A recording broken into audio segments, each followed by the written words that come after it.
Yeah. If you would taste the goodness of the Lord, it would change your life forever.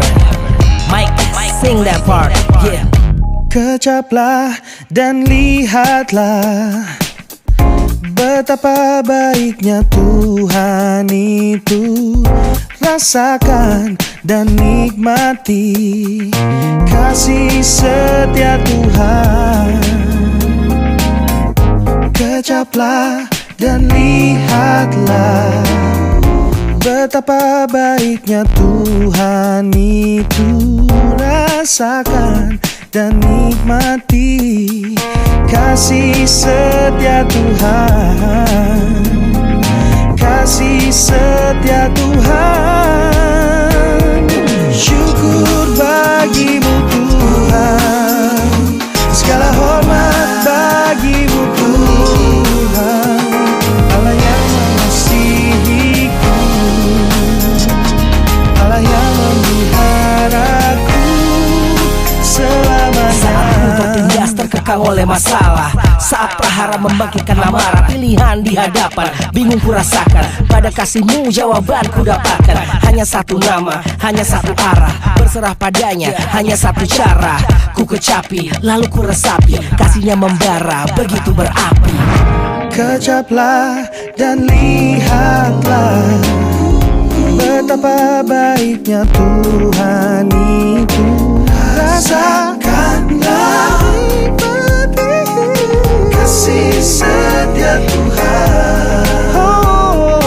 Kasih setia Tuhan. Syukur bagimu Tuhan, segala hormat bagimu Tuhan, Allah yang mengasihiku, Allah yang memeliharaku. Syukur bagimu Tuhan, segala hormat bagimu Tuhan, Allah yang mengasihiku, Allah yang memeliharaku,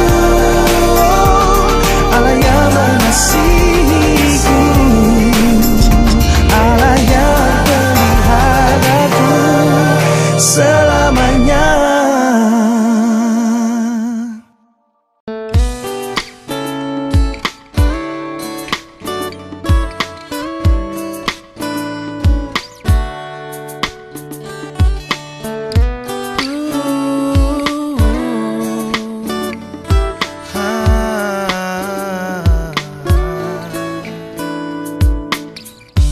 Lingkupiku dengan sayapmu, naungiku dengan kuasamu. Di saat badai bergelora, ku akan terbang bersamamu. Bapa kau raja atas semesta, ku tenang sebab kau Allahku. Sejuknya hati bila dekat dengannya, diriku pun terbuka untuk dengar firman-Nya. Kasih-Nya melebihi dari apapun, Engkau pantas disembah, dirimu maha pengampun. Perasaan gundahku semuanya ku tepis saat diriku digoda oleh iblis. Semangat juangku tak akan pernah tenggelam walau godaan datang untuk mencekam. Bagaikan karang di tengah samudra, tegak berdiri walaupun tak mudah. Ku berserah, arahkan panca indera, ku yakin Dia buat segalanya indah. When I hear the sound, I know He's around. I know I was lost but now I'm found. When I put my hands up, my knees on the ground, He sent His angels to calm me down. Di saat badai bergelora, ku akan terbang bersamamu. Bapa kau raja atas semesta, ku tenang sebab kau Allahku. Yeah. And Entah berapa kali ku dilanda badai, berapa kali diriku terikat dan dirantai oleh belenggu kehidupan fana manusia. Dan kadang ku cari solusi yang sia-sia. Kau datang padaku, kau angkat tanganku, kau bakar kekerasan hati dan angkuku. Dan ku terbang tinggi jauh di angkasa, bagaikan berdiri di atas pundak raksasa. That's why aransemen lagu ini gembira. That's why kedamaianku pun tak terkira. Karena dalam sukacita kau ada, bahkan dalam duka cita kau pun ada. Kau hadir di tingginya gunung angkasa, kau hadir di dasar lembah, kau perkasa. Badai pasti berlalu, kau kan ada selalu, lingkupi sepanjang hidupku. Di Aku saat terharu. badai bergelora, ku akan terbang bersamamu. Bapa kau raja atas semesta, ku tenang sebab kau Allahku.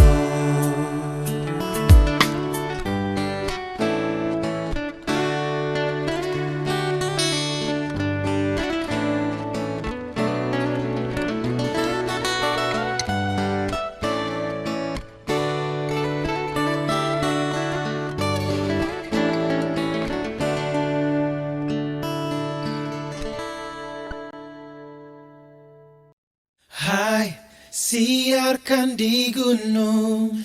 Hai, siarkan di mana jua. Hai, siarkan di gunung. Hai, siarkan di mana jua. Yeah, yeah, hey, yeah, yeah. Hai, siarkan di gunung, di bukitan, di mana jua. Hai, siarkan di gunung, lahirnya Al-Masih. Dari Bethlehem kandang hina datang kabar begitu indah, bahagia tak terkira, lahir juru selamat kita. Di dalam palungan para gembala temukan seorang bayi terlelap, dia kan terangi dunia gelap. Bukan terlahir di istana, dari kandang kotor di sana jadi raja segala raja untuk semua bangsa-bangsa. Malaikat-malaikat pun ingin bernyanyi, orang majus dari timur mencari-cari, membawa hadiah sembari menyembah Mesias yang dinanti. Yeah. Hai, siarkan di gunung, di bukitan, di mana jua. Hai, siarkan di gunung, lahirnya Al-Masih. Di waktu kaum gembala menjaga dombanya, terpancar dari langit cahaya mulia. Cahaya mulia. Gembala sangat takut ketika mendengar nyanyian bala surga gempita menggegah. Siarkan di gunung, di bukitan, di mana jua. Hai, siarkan di gunung, lahirnya Al-Masih. Inilah amanat agung yang selalu berlangsung untuk siarkan kabar baik. Agak go down, Kristus naik. Yup, siarkan lewat kesaksian, hidup kita jadi perhatian. Saat dunia mengamati, Kristus harus di dalam hati. Terbaring di palungan yang hina dan rendah, sang bayi menyampaikan selamat dunia.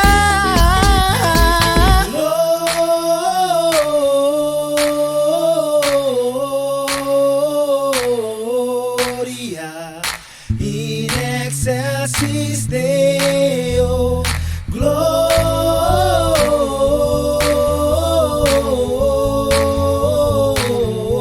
Gloria in excelsis Deo. Hai, siarkan di gunung, That's right, come on. di bukitan, di mana jua. Dari desa ke kota. Hai, siarkan di gunung,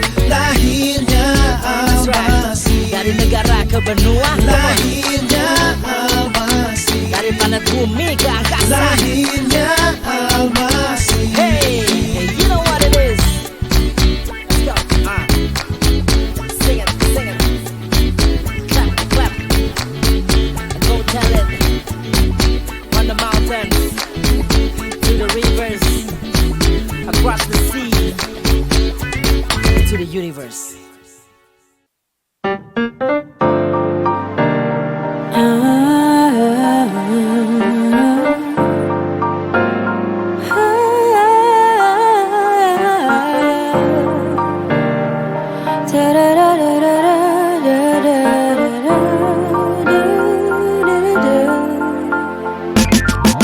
Tinggal sertaku hari telah senja,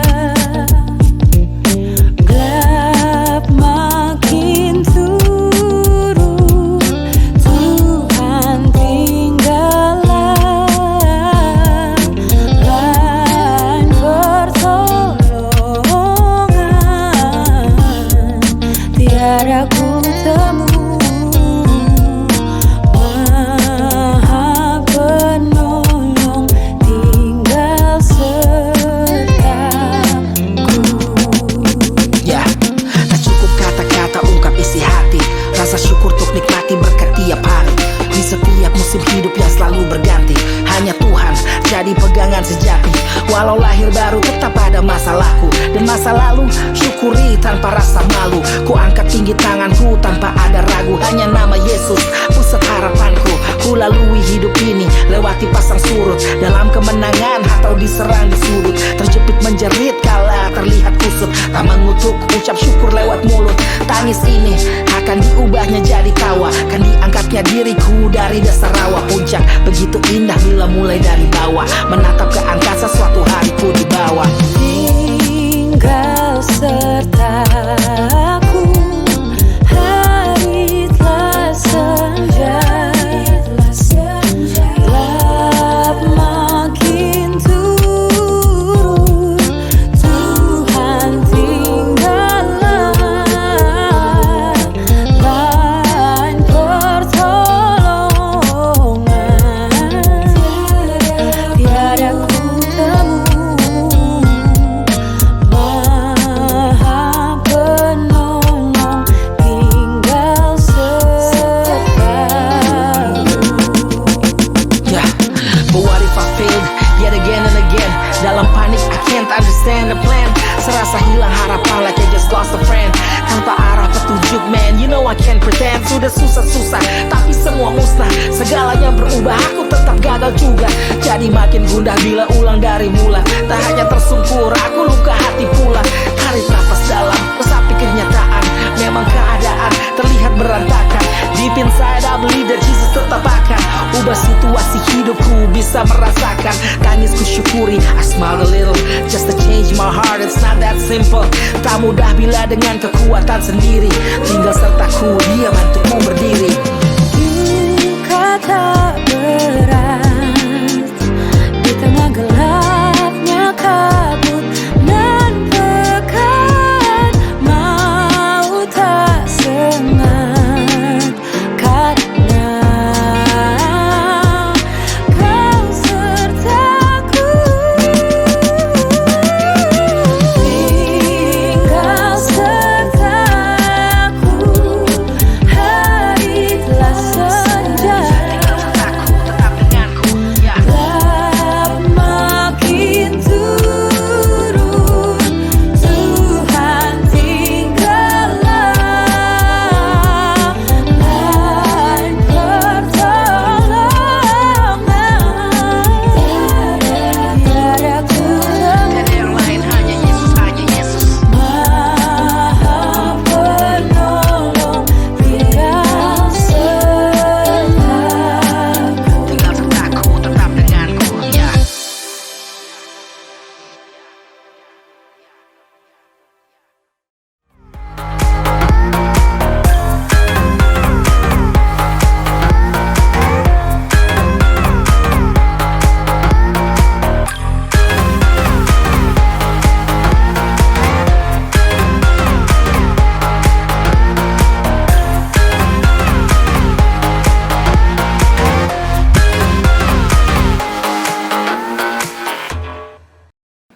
Selamat pagi jemaat.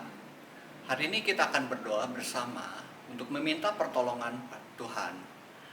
Bila di antara jemaat ada yang membutuhkan doa, silakan kontak nomor handphone di bawah ini. Kami pengurus akan berdoa buat Bapak Ibu serta jemaat semua yang memiliki beban ataupun persoalan yang ingin didoakan. Mari kita berdoa bersama. Kita akan meminta pertolongan Tuhan untuk beberapa hal. Kita akan berdoa buat bangsa dan negara, kita berdoa buat kondisi pandemi seperti ini, dan kita berdoa buat jemaat semua. Mari kita berdoa. Bapa kami dalam surga, kami bersyukur Tuhan buat hari ini karena anugerah-Mu yang begitu besar yang Tuhan sudah berikan pada kami. Walau kami di masa COVID seperti ini, tapi penyertaan-Mu begitu sempurna terhadap kami Tuhan. Kami tahu bahwa Engkau adalah pemegang sejarah di dalam kehidupan kami Tuhan. Walaupun COVID seperti ini Tuhan tetap memelihara kehidupan kami Tuhan. Tuhan, kami bersyukur untuk semuanya ini. Juga kami berdoa Tuhan buat bangsa dan negara kami. Kiranya Tuhan yang menolong Bapak Presiden kami, Wakil Presiden, juga para menteri, mereka yang bekerja membantu untuk kesejahteraan bangsa dan negara kami Tuhan. Tuhan yang berikan hikmat, Tuhan yang menolong setiap persoalan yang dihadapi oleh pemerintah kami supaya mendapat solusi, mendapat tuntunan, mendapat hikmat-Mu Tuhan dalam memutuskan segala sesuatu. Tuhan menolong juga untuk perekonomian kami Tuhan, beberapa ada yang menurun. Kiranya Tuhan yang menolong, memberikan kekuatan pada perekonomian di negara kami Tuhan. Tuhan, kami berdoa buat bangsa Indonesia di tengah pandemi COVID ini Tuhan, yang lindungi bangsa kami ini juga, supaya melalui pandemi ini kita belajar, kami belajar semua Tuhan sesuatu yang baru, belajar mengenai kesehatan, mengenai kebersihan, akan kepedulian terhadap lingkungan Tuhan. Tuhan, kami berdoa juga buat jemaat kami, Tuhan menolong jemaat kami GJKI Andir, walau kami melakukan ibadah secara online, Tuhan yang menolong supaya iman kami tetap berharap pada Engkau, iman kami tetap percaya pada Engkau Tuhan. Tuhan menolong untuk jemaat kami, untuk The Sikti, juga untuk anak-anak sekolah minggu, juga jemaat semua Tuhan. Tuhan yang berkati untuk semuanya, juga kiranya kalau ada teman-teman kami yang sakit, kiranya Tuhan yang menolong untuk menyembuhkan, memulihkan kesehatannya, supaya kami dapat berbakti, dapat beribadah pada Engkau. Terima kasih Tuhan Yesus untuk berkat-Mu hari ini. Kami serahkan semua doa kami dalam nama Tuhan Yesus kami berdoa. Amin. Dan selamat pagi, ini GJKI Andir online service kami, dan welcome juga bagi jemaat yang baru pertama kali ikut online service kami. Jadi ayo kita mulai berita GJKI Andir untuk seminggu ke depan. GJKI Andir untuk seminggu ke depan, ibadah doa setiap hari Selasa pukul 7 malam via aplikasi Zoom. Pemahaman Alkitab setiap hari Kamis pukul 7 malam via aplikasi Zoom. Kebaktian Youth GJKI Andir Online Ministry setiap hari Sabtu pukul 5 sore via aplikasi Zoom. Kebaktian Sekolah Minggu GJKI Andir setiap hari Minggu pukul 6.45 pagi via aplikasi Superbook. Dan kebaktian GJKI Andir Online Service setiap hari Minggu pukul 9 pagi via aplikasi YouTube channel. Untuk mengetahui seputar GJKI Andir, Anda dapat mengikuti dan subscribe YouTube channel kami di GJKI Andir, atau follow Instagram kami di @GJKI atau di Facebook kami di GJKI Andir. Anda masih dapat menyalurkan bantuan berupa dana ataupun berupa barang melalui program GJKI Andir Peduli. Bagi Anda yang ingin memberikan persembahan, perpuluhan, dan dana pembangunan gereja, Anda dapat mentransfernya melalui nomor rekening berikut atau men-scan QR Code yang tertera di layar.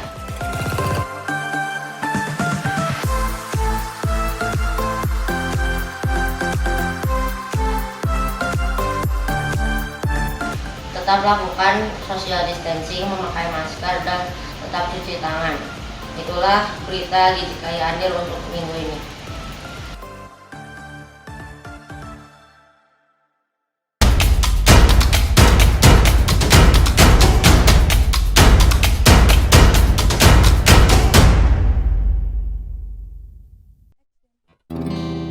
Shalom Bapak Ibu Saudara.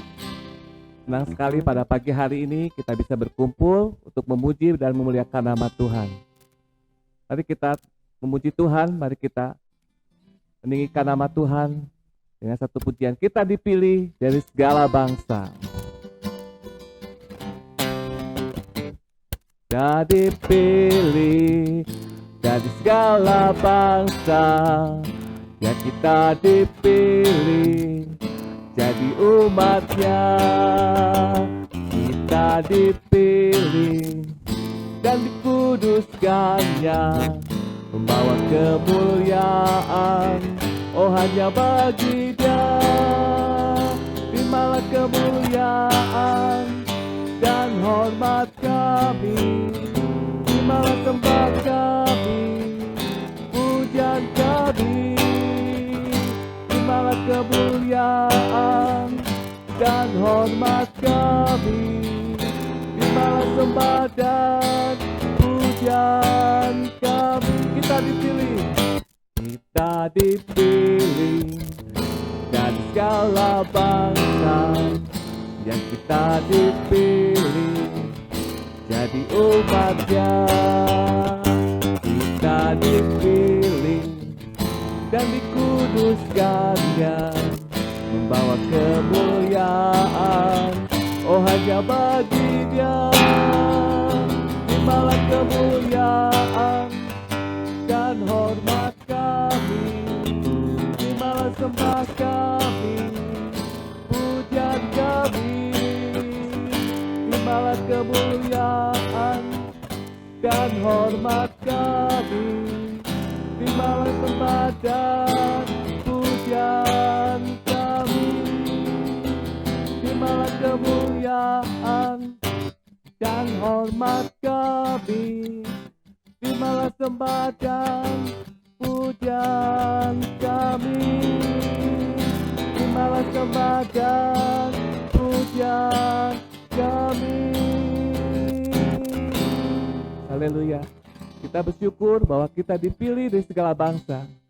Kita ditetapkan sebagai anak-anak Allah yang luar biasa, yang menjadi berkat bagi semua orang.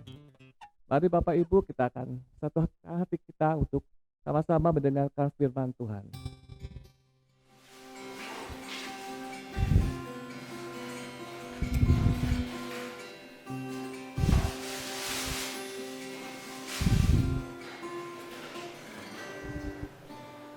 Seperti rusa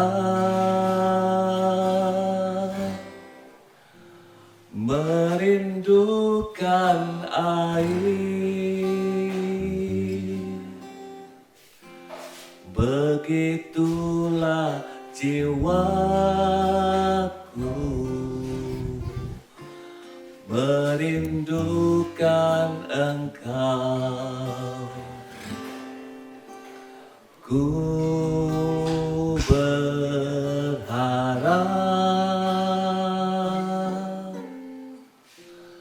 hanya kepadamu. Ku sembah Kau Allahku, Tuhan dan Rajaku. Kaulah sungai, Kaulah sungai kehidupanku, yang mengalir segarkan jiwaku.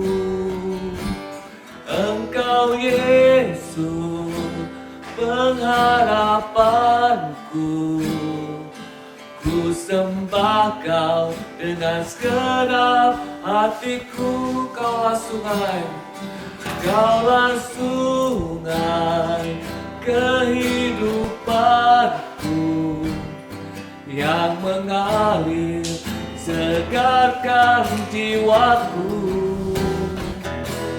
Engkau Yesus pengharapanku, ku sembah Kau dengan segenap hatiku. Kaulah sungai, Kaulah sungai kehidupanku, yang mengalir segarkan jiwaku. Engkau Engkau Yesus pengharapanku, ku sembah Kau dengan segenap hatiku, ku sembah Kau dengan segenap hatiku, ku sembah Kau dengan segenap hatiku.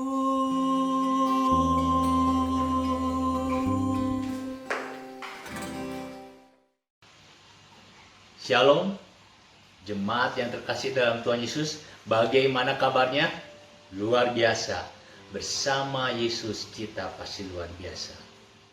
Hari ini kita akan sama-sama mendengarkan firman Tuhan berjudul membebaskan diri dari ketamakan.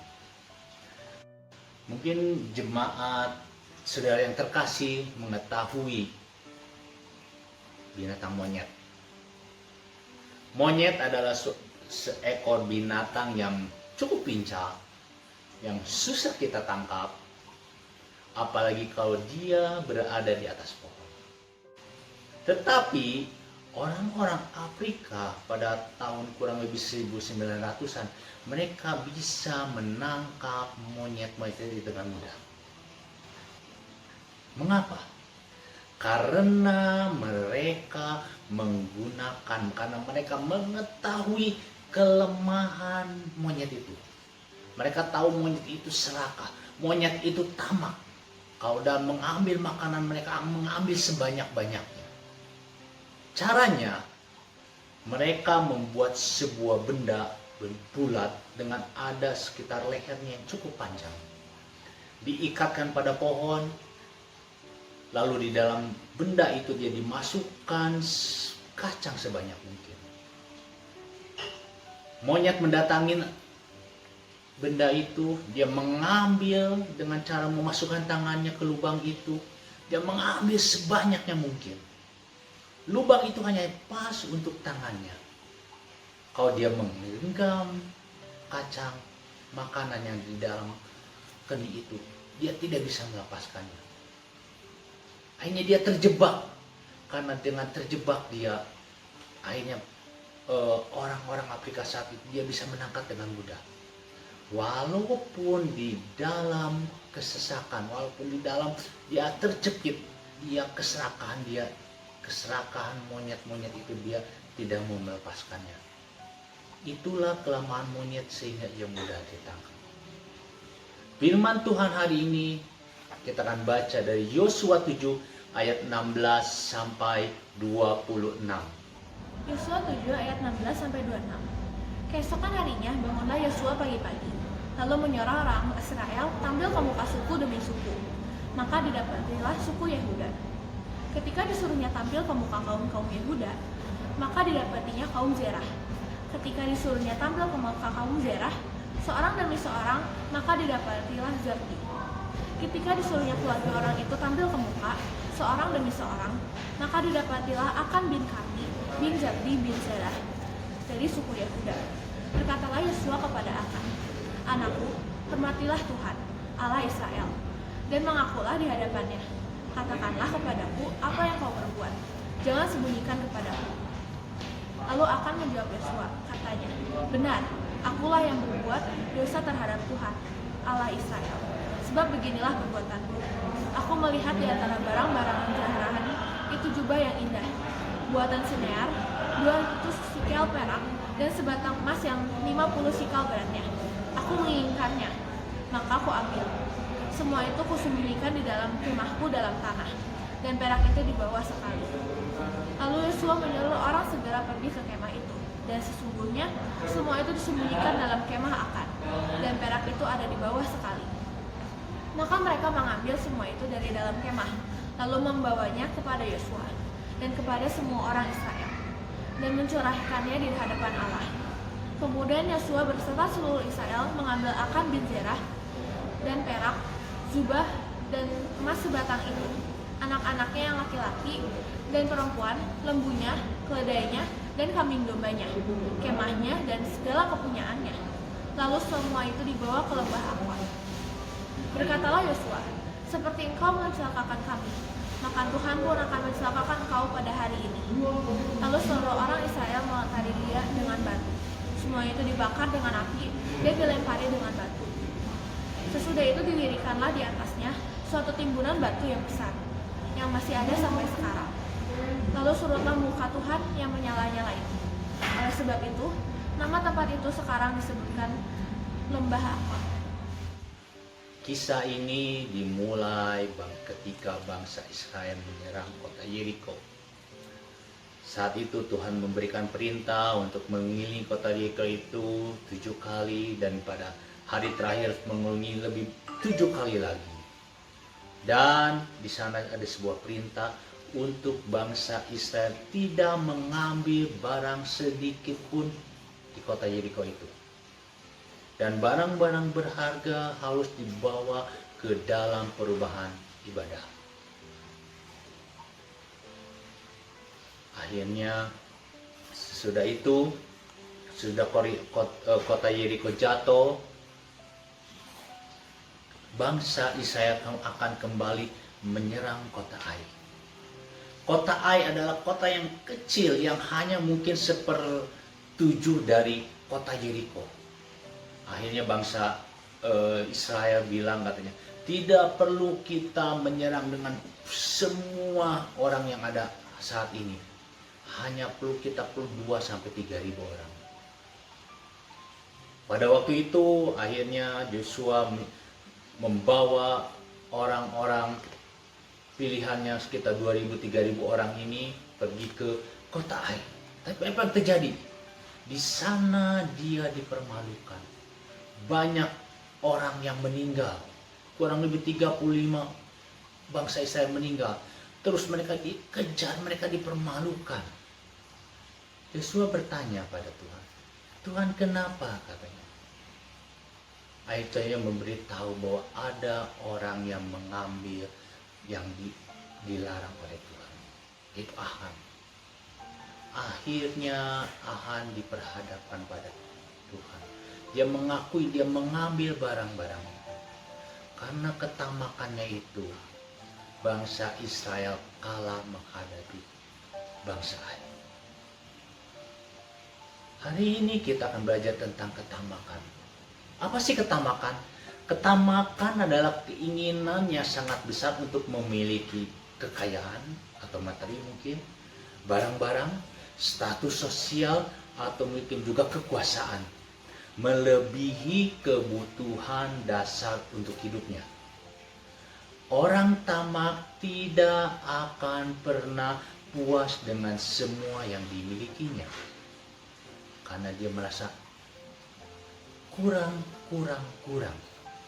Eric Fromm, seorang psikoanalis dan juga psikolog sosial, dia berkata, menggambarkan ketamakan adalah sebagai suatu jurang yang tanpa dasar yang menguras energi seseorang untuk memenuhi kebutuhannya. Dan yang dia ditekankan apa? Takkan pernah mencapai kepuasannya. Sukar bagi manusia untuk merasa cukup. Di setiap kecukupan melahirkan keinginan baru. Dan jika tidak berhati-hati, rasa cukup ini dapat menjadi benih-benih ketamakan, benih-benih keserakahan. Ketamakan merupakan sifat dasar semua orang. Jangan beranggapan, saya itu tidak memiliki masalah dengan ketamakan. Saya teringat dengan diri saya sendiri. Saya setiap pagi, biasanya saya tidak mencari sarapan. Kalau ada saya makan, kalau nggak ada ya saya nggak akan mencari-cari. Tapi kalau saya pergi ke hotel, apalagi kalau itu bintang 5, bahan makanannya banyak sekali. Apa akan saya lakukan? Saya mungkin akan diam untuk sarapan pagi itu bisa 1-1,5 jam di tempat makan. Saya akan semua cicipi makanan-makanan itu sampai saya merasa puas sampai saya tidak bisa makan lagi. Jadi kadang ketamakan muncul kalau ada kesempatan. Jadi jangan beranggapan saya tidak punya dasar, saya tidak punya sifat untuk tamak. Ketamakan tidak selalu berkaitan dengan materi. Misalkan puji-pujian. Ada beberapa orang dia sangat ingin disanjung.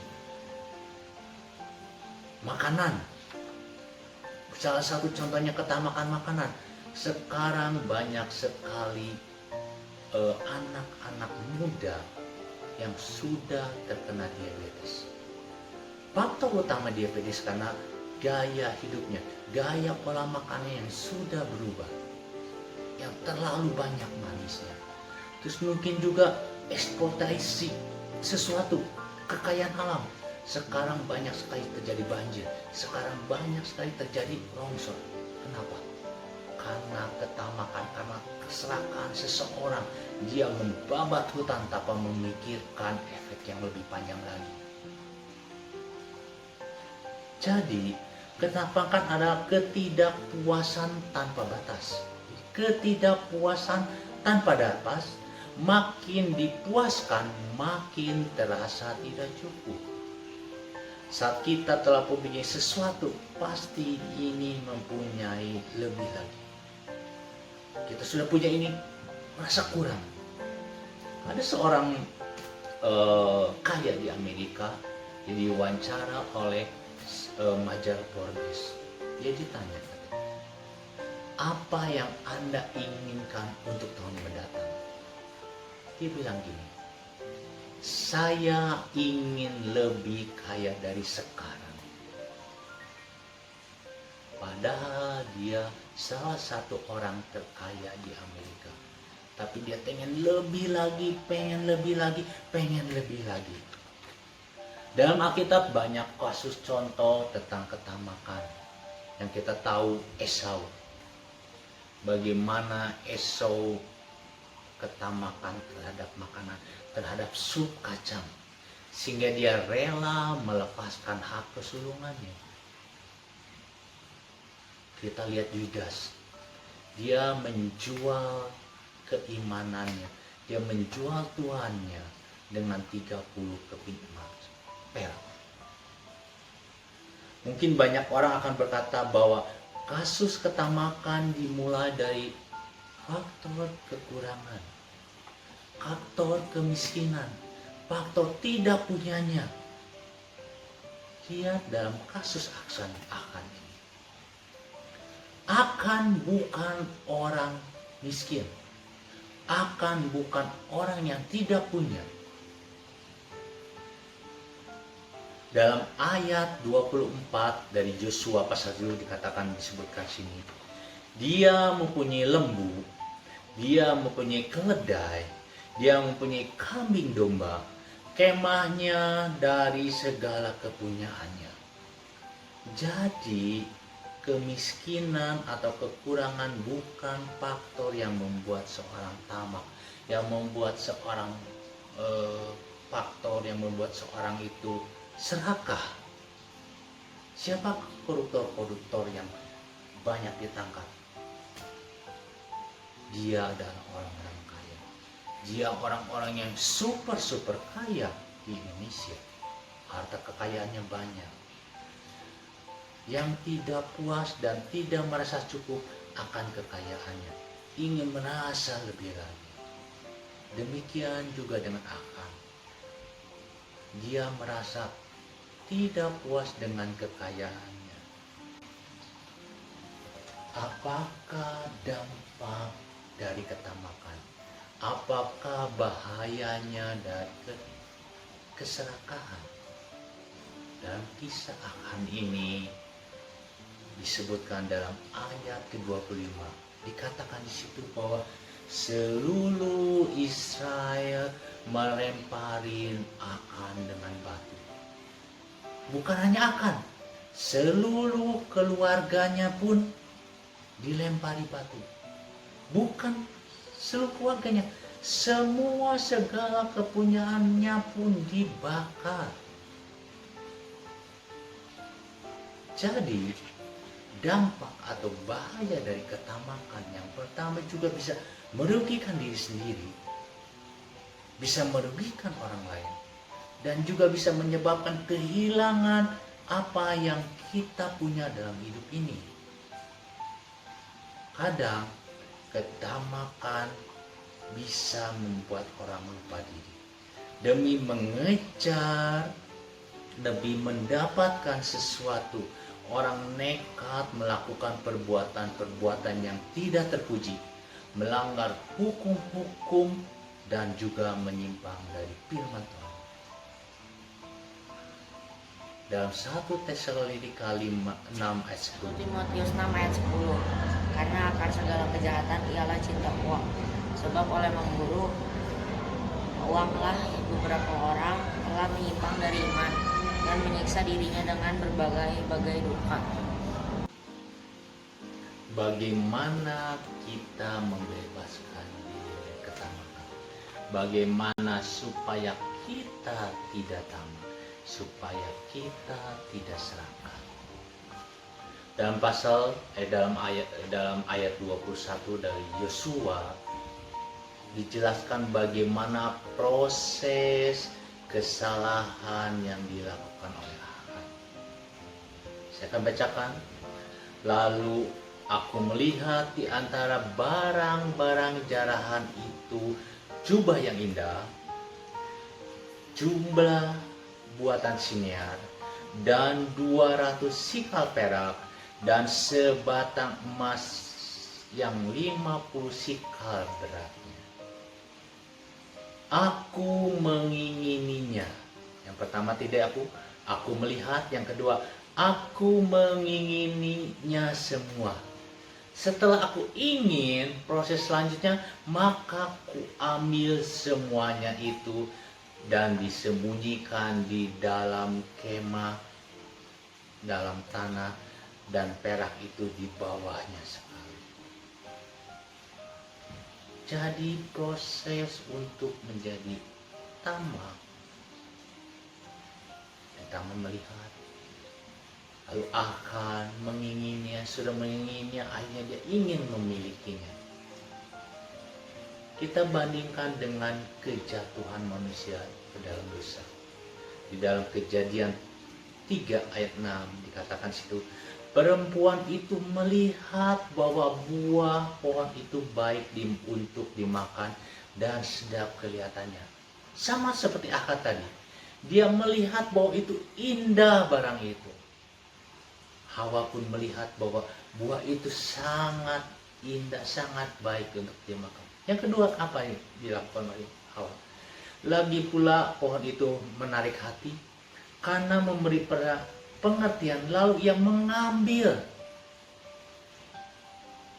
Sesudah mengambil buah itu, akhirnya dia diberikan kepada suami. Jadi proses ketamakan dengan proses jatuhan manusia hampir mirip. Yang pertama melihat, yang kedua mengingininya karena itu menarik hatinya. Sesudah mengingininya, ingin memilikinya. Ada tiga proses yang membuat orang jatuh ke dalam dosa. Mulai dari matanya, dipikir-pikir, waduh, barang itu menarik sekali ya. Sudah menarik, kayaknya kalau saya punya enak deh. Sesudah memikirkan ingin punya, akhirnya saya harus memiliki itu. Kalau kita tidak menjaga hati kita, maka timbul ketamakan. Bagaimana kita membebaskan diri dari ketamakan? Bagaimana kita membebaskan diri dari keserakahan? Kita akan belajar dari kisah ketamakan Akan, keserakahan Akan. Ada 3 poin penting yang kita akan bagikan. Yang pertama adalah melihat. Akan melihat barang-barang yang berharga itu sangat berkilau, sangat menarik hati. Kalau aku ambil sepertinya tidak apa-apa.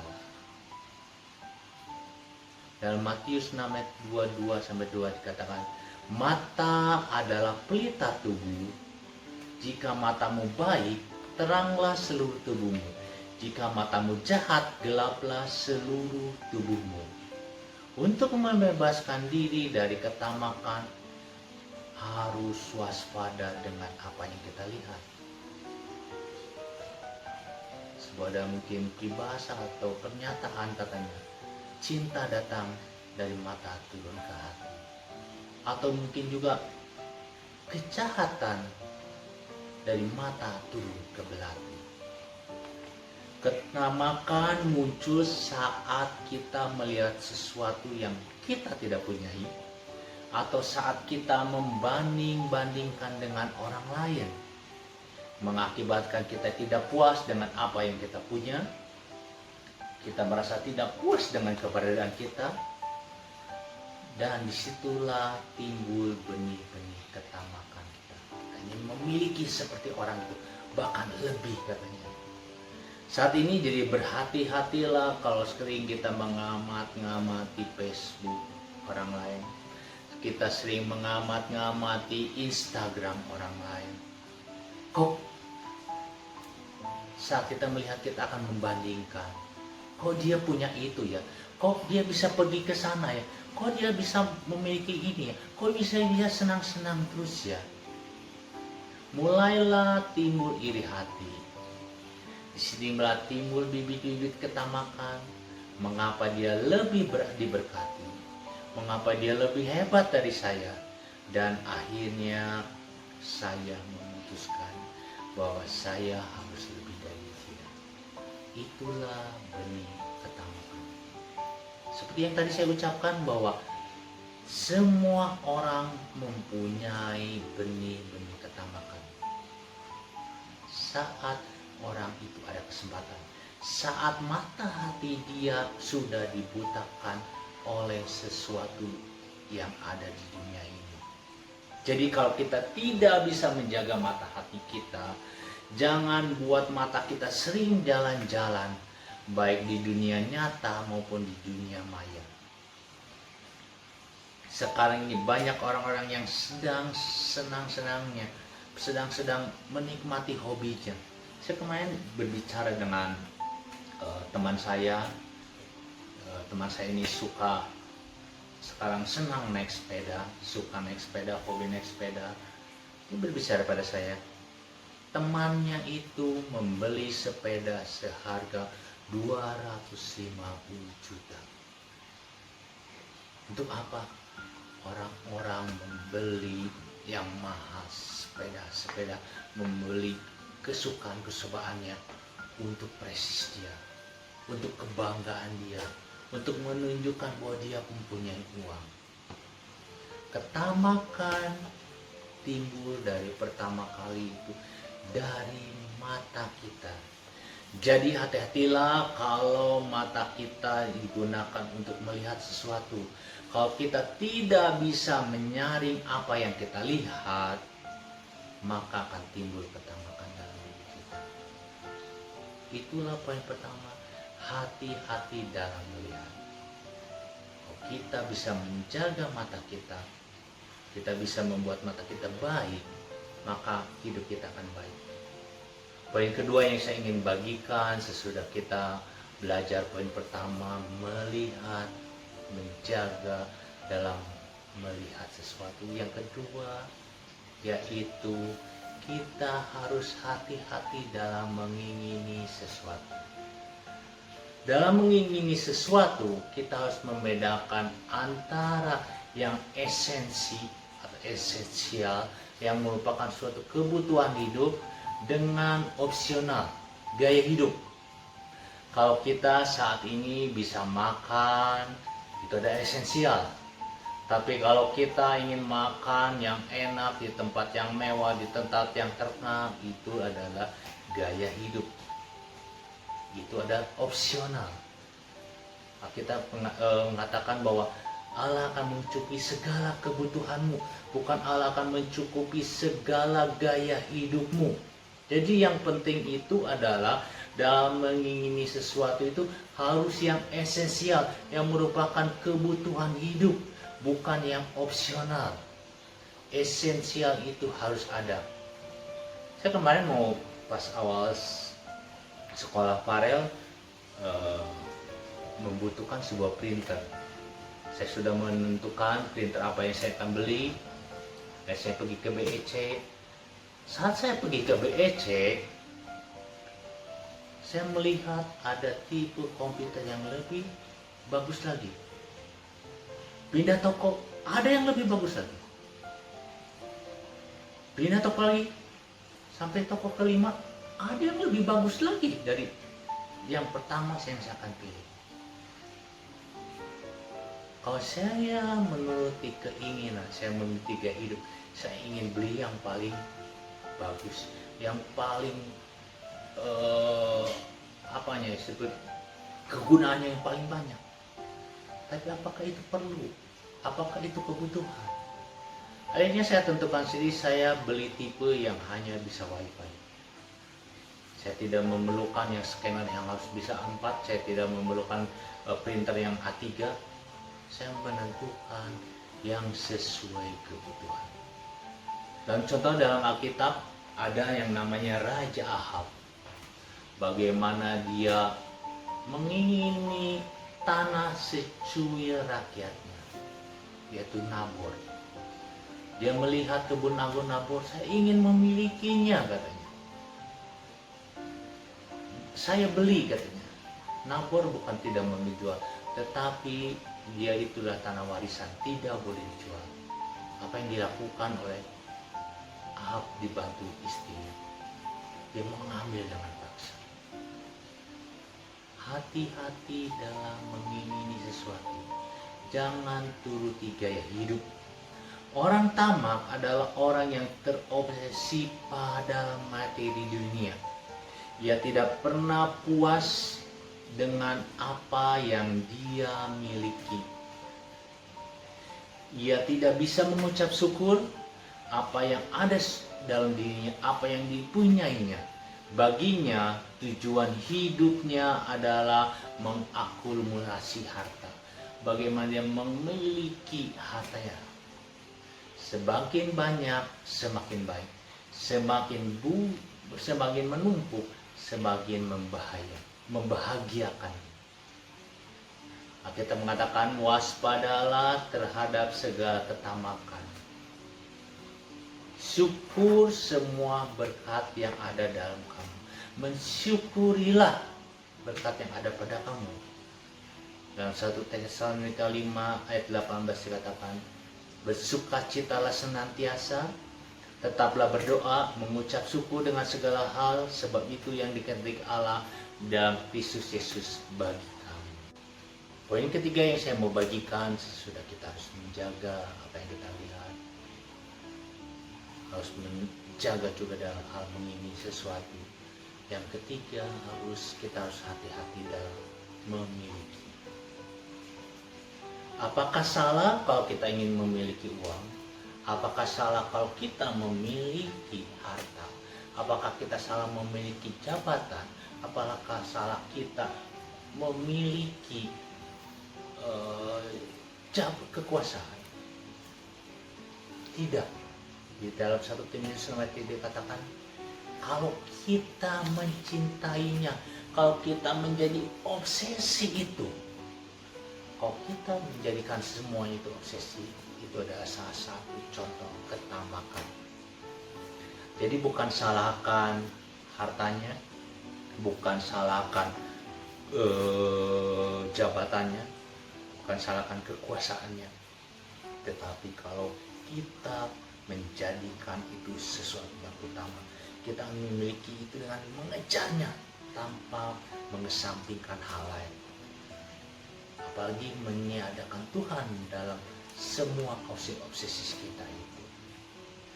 Dalam Lukas 12 ayat 15 dikatakan, Lukas 12 ayat 15, berjaga-jagalah dan waspadalah terhadap segala ketamakan, Sebab walaupun seorang berlimpah-limpah hartanya, hidupnya tidak akan tergantung kepada kekayaan itu. Jadi hiduplah sesederhana mungkin agar kita tidak terpancing untuk memiliki lebih daripada yang dibutuhkan. Ingatlah, masih banyak orang yang di luar sana yang berkekurangan. Lebih baik tangan di atas daripada tangan di bawah. Lebih baik memberi daripada menerima. Kesimpulan dari firman Tuhan hari ini, kita belajar kisah Achan ini, mengapa kita harus membebaskan diri dari ketamakan? Karena orang tamak hidupnya jauh dari Tuhan. Mengapa? Karena dia tidak percaya kepada Tuhan yang sanggup memelihara hidupnya, yang sanggup menjaga hidupnya, melainkan ia yakin bahwa hartanya, kekayaannya, kekuasaannya, jabatannya yang bisa mensejahterakan kehidupannya. Ia tidak bisa mengucap syukur. Kalaupun ia berdoa, ia hanya akan meminta lebih-lebih lagi dari Tuhan, meminta usahanya supaya diberkati, supaya hartanya aman, supaya kesehatannya baik, supaya bekerja dan mengumpulkan banyak-banyak lagi. Firman Tuhan ini mengatakan bahwa ketamakan hanya bisa diatasi dengan pengucapan syukur dan membiasakan diri kita untuk mencukupkan diri kita dengan apa yang kita lihat, mencukupkan diri dengan apa yang kita ingini, dan mencukupkan diri dengan apa yang kita miliki, bukan menjadikan semua itu menjadi budak dalam diri kita. Selamat pagi Bapak Ibu Saudara. Bapak Ibu Saudara diberkati Tuhan. Luar biasa. Terima kasih kepada Bapak Penatua Sandi yang sudah menyampaikan kebenaran firman Tuhan. Hari ini kita boleh bersuka cita mendengar firman Tuhan, terlebih kita melakukannya di dalam kehidupan sehari-hari kita. Mari kita berdoa. Terpujilah Engkau Tuhan, kami bersyukur kepada Engkau karena kasih karunia-Mu yang begitu luar biasa buat kami. Kami menikmatinya Tuhan, dan biarlah kiranya Tuhan yang menolong kami untuk kami boleh mengalami mujizat Tuhan demi mujizat Tuhan, kuasa Tuhan dari kuasa Tuhan, semuanya di dalam setiap kehidupan kami sehari-hari, sehingga kami boleh menikmatinya dan kami boleh bersyukur terus kepada Engkau Bapa, karena kami punya Allah yang luar biasa. Terima kasih kepada Bapak Penatua Sandi yang sudah menyampaikan kebenaran firman Tuhan. Biarlah kebenaran firman Tuhan ini boleh kami terapkan dalam kehidupan sehari-hari kami, dan kami boleh lakukan di dalam kehidupan sehari-hari kami, sehingga sukacita kami boleh meluap sungguh kepada Engkau. Terima kasih Bapak, Engkau memberkati pekerjaan kami, Engkau memberkati pelayanan kami, Engkau memberkati setiap rumah tangga demi rumah tangga, supaya kami boleh diberkati secara jasmani maupun rohani kami, sehingga kami boleh beriman sungguh kepada Engkau. Terpujilah namamu, haleluya. Arahkan pandanganmu kepada Tuhan, pemilik alam semesta raya. Kiranya damai sejahtera Allah Bapa, Tuhan Yesus dan Roh Kudus menyertai engkau hari ini dan sampai selama-lamanya. Amin. Selamat hari Minggu, Tuhan memberkati. How great thou art, how great thou art, how great thou art, how great thou art, how great thou art, how great thou art, how great